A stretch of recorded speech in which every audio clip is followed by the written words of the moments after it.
ودلوقتي وصلنا لآخر فقرة من فقرات حلقتنا في برنامج كراكيب في رمضان على راديو ويف. فقرة رمضان في قديم الزمان. الفقرة دي هنقول فيها زي قصص صغيرة، معلومات عن حاجات كتير تاريخية في رمضان، حاجات احنا متعودين عليها ورمضان ما يحلاش إلا بيها. طيب نبدأ الفقرة؟ نبدأ الفقرة، خليكم معانا.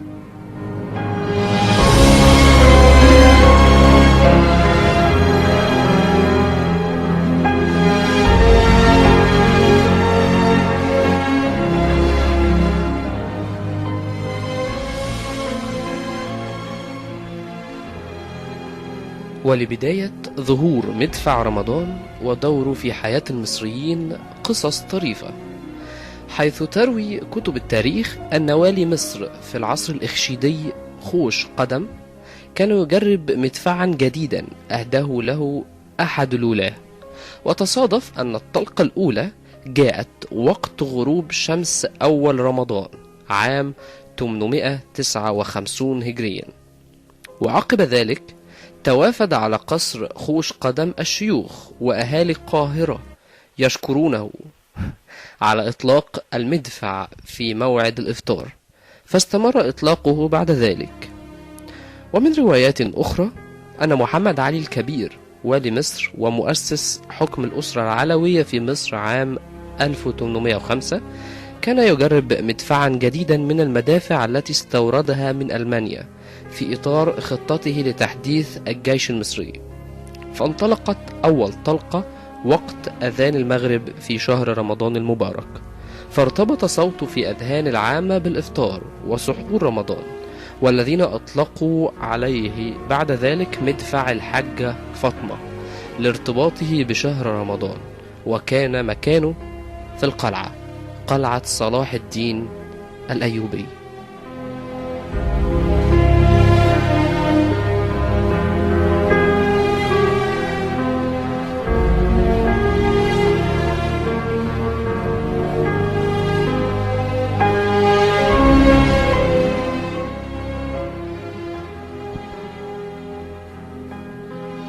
حلوى أم علي، عشاقها قد لا يعرفون أنها مرتبطة بقصة تاريخية تعود إلى العصر المملوكي، وترتبط تحديدا باسم الملكة شجرة الدر التي حكمت بعد وفاة زوجها السلطان نجم الدين أيوب، ولتضمن رضا الخلافة العباسية وبقائها في الحكم.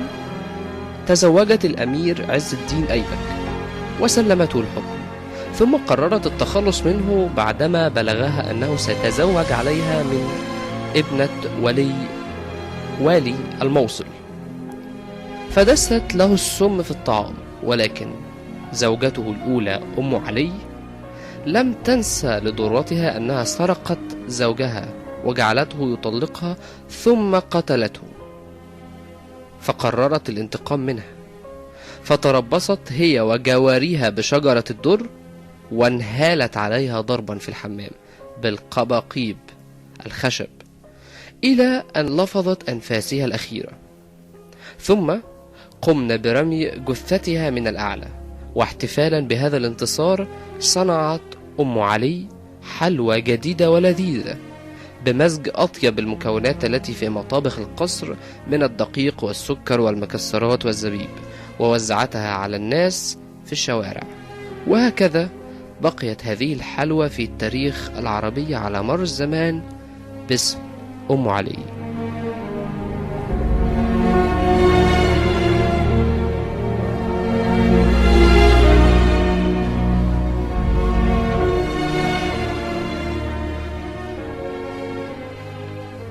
المهلبية. تعود حلوى المهلبية أيضا إلى العصر الأموي، وأصل تسميتها أن القائد المهلب ابن صفرة طلب من خدمه أن يصنعوا حلوى جديدة ليقدمها إلى ضيوفه الذين كان من بينهم الحجاج ابن يوسف الثقفي، وقد نجح الطهاة في صنع المهلبية التي ظلت إلى يومنا هذا جزءا من مطبخنا العربي ومن ذاكرة المائدة الشرقية الغنية والأصيلة بالأكلات، وهي حافظت إلى حد بعيد على خصوصيتها رغم تأثيرات المطبخ التركي علينا.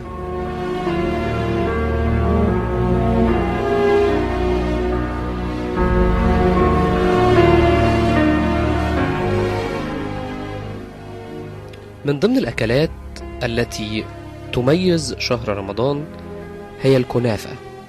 قد تكون الكنافة أشهر حلوى في بلاد العرب، فلا تدخل محلا للحلويات إلا وكانت في الصدارة، لكن كثيرون لا يعرفون أنها لا تعود إلى أصل تركي مطلقا، بل هي عربية 100%، واسمها مشتق من كلمة كنف أي الرحمة أو الرعاية. ويقال أنها اخترعت في قصر الخليفة معاوية خلال العهد الأموي، إذ طلب من طباخه صناعة طعام غني يساعده على صوم شهر رمضان المبارك، واستطاع هذا الطباخ أن يتوصل إلى خلطة سحرية وعظيمة غنية بالسكريات والمواد التي تساعد الجسم، والتي بقيت إلى يومنا هذا جزءا لا يتجزأ من حياتنا ومن تقاليد الشهر الفضيل عبر العصور.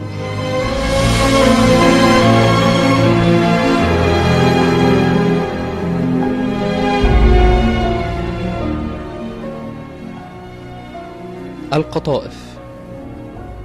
يرى البعض أن القطائف أسبق اكتشافا من الكنافة، حيث تعود إلى أواخر العهد الأموي وأول العباسي، وفي روايات أخرى أنها تعود إلى العصر الفاطمي، بل وقيل يرجع تاريخ صنعها إلى العهد المملوكي، حيث كان يتنافس صناع الحلوى لتقديم ما هو أطيب للأمراء والملوك، فابتكر أحدهم فطيرة محشوة بالمكسرات وقدمها بشكل جميل مزين في صحن كبير ليقتطفها الضيوف، ومن هنا سميت القطائف.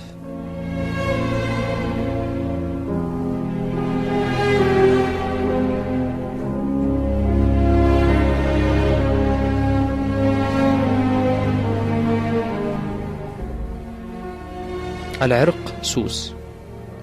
منذ أكثر من 4000 سنة عرف العرقسوس من البابليون كعنصر مقوي للجسم وللمناعة، وفي عام 1923 عثر على جذور العرقسوس داخل مقبرة الملك توت عنخ آمون، حيث استخدمه القدماء المصريون في الطب.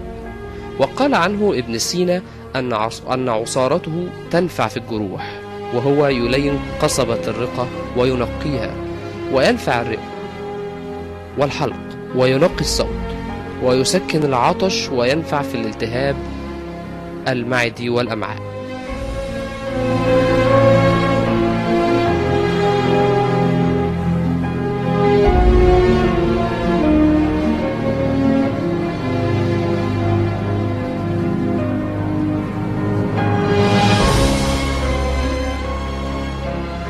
أما التمر الهندي يرجع أصله إلى إفريقيا الاستوائية، ولكنه عرف منذ القدم في مصر والهند، ثم انتشر بعد ذلك في أغلب الدول. يعود الفضل في زراعة عشب التمر الهندي إلى الفراعنة، وذلك في العصور الوسطى، حيث عثر علماء الآثار عليه في مقابر الفراعنة، كما جاء في وصفة فرعونية بأحد البرديات ضمن مخطوطة علاجية لطرد وقتل الديدان من البطن.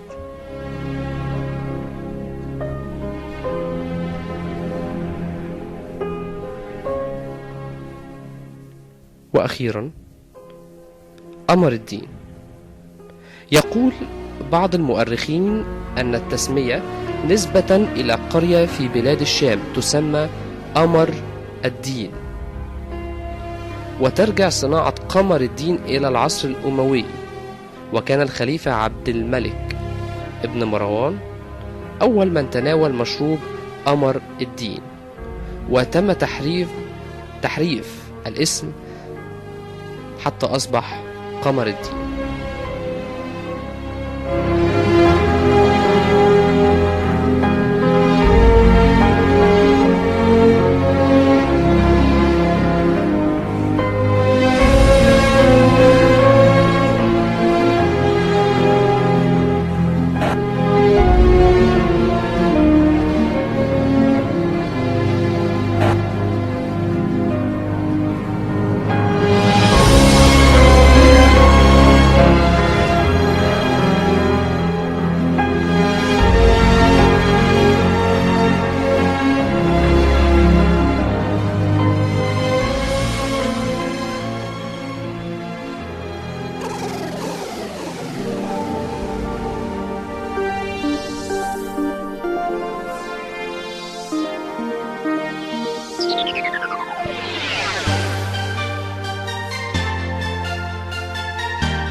وبكده تكون خلصت آخر فقرة عندنا بالنسبة لرمضان في قديم الزمان. خلصت فقرات البرنامج وخلصت حلقتنا معاها، لكن حلقات وبرامج ومذيعين وراديو ويف عمرهم ما يخلصوا. استنونا يوم السبت والثلاث والخميس مع برنامج كراكيب على راديو ويف، واستنونا مع فقرات مقتطفات رمضانية، واستنونا مع مسلسل لطيف زمانه، واستنونا مع حاجات كتير جدا جدا جدا على راديو ويف فقط وحصريا. الأهم من ده كله، اتغيروا، استغلوا شهر رمضان. ضحكنا، اتبسطنا، غيرنا جو، عشنا جو شهر رمضان في ساعة ونص. باقي 22 ساعة ونص لازم نستغله. طيب استنونا في حلقات تانية كتير من برنامج كراكيب على راديو. الو كده كويس؟ سامعني؟ طيب هيكون معاكم في برنامج كراكيب بعد كده احمد الصنباطي، مريم خليل، منى جمال، احمد عبد الرؤوف، حبيبه ايهاب، ومحمد علاء. وانا ان شاء الله هيكون ليا حلقه بس في اخر رمضان. تابعوا الجدول اللي هينزل على الاوفيشال بيج بتاعتنا facebook.com/radiowave.eg/official. رمضان كريم، ويا رب تكون الحلقه عجبتكم وتكونوا استمتعتوا معانا ساعة ونص دول. انا عارف ان انا هترفد بعد الحلقه دي عشان المفروض ان انا اخلص في ساعه، ما علينا، ربنا يستر. انا قلت ربنا يستر، انا ما بمسكش مايك تاني يا جماعه، والله انا كنت وحشني بس. اوكي، خلصت حلقتنا. اشوفكم في حلقه جديده وفي فقرات جديده جدا في راديو ويف. استنوا برنامج اوضتين وصاله، واستنوا رعب اوضتين وصاله بعد العيد ان شاء الله. كان معاكم على مدار ساعه ونص على الهواء مباشره محمد كمال في برنامج كراكيب بطعم رمضان فقط وحصريا على راديو ويف. حاجة أخيرة ما تنسوهاش، ختام راديو ويف من الساعة 1 للساعة 3 القرآن الكريم، كل يوم جزء. تمام؟ ما تقفلوش، استنوا عشان هنذيع حاجة حلوة جدا. حاجة حلوة هقول لكم ايه هي.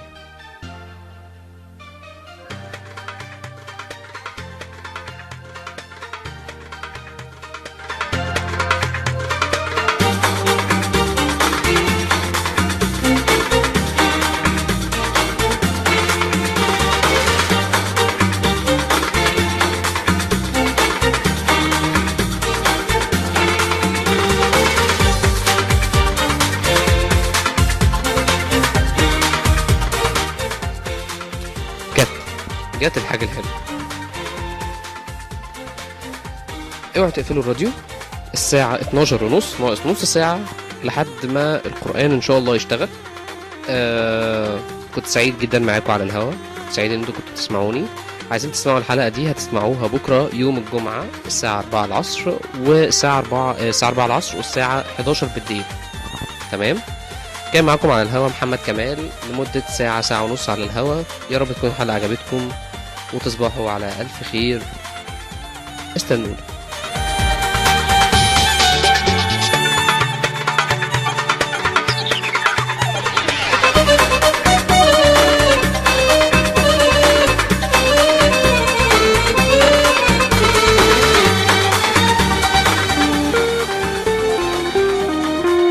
وبحتاج لك وتحتاج لي، ما بينا 1000 حلقة وصل، وبشبه لك وتشبه لي في حب الخير وطب الأصل. ماليش غيرك أكيد، لكن محدش فينا مختار حد. أنا وإنت حكاية ناس مقاسمين الحياة.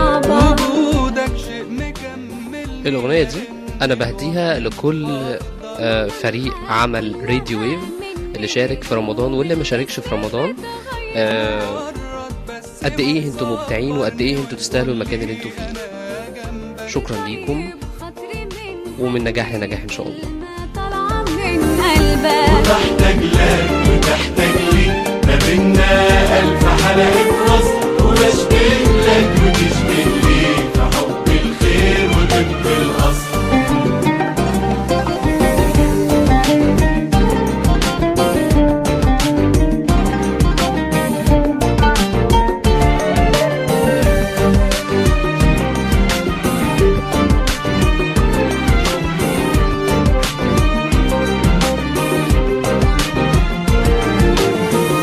بتزرع لي رغف عيشي وانا بغسل لك ديابة، تقف دلوقتي على بابي وانا بكرة على بابي. تعلم ابني وتكبر وداك يشفى بدوايا، بتبني بيتي وتعمر وبيتك وانت في حماية. وبحتاج لك وتحتاج لي، ما بينا ألف حلقة وصل، وبشبه لك وتشبه لي في حب الخير وطب الأصل. ماليش غيرك أكيد لكن محدش فينا مختار حد. أنا وأنت حكاية ناس مقسمين الحياة مع بعض.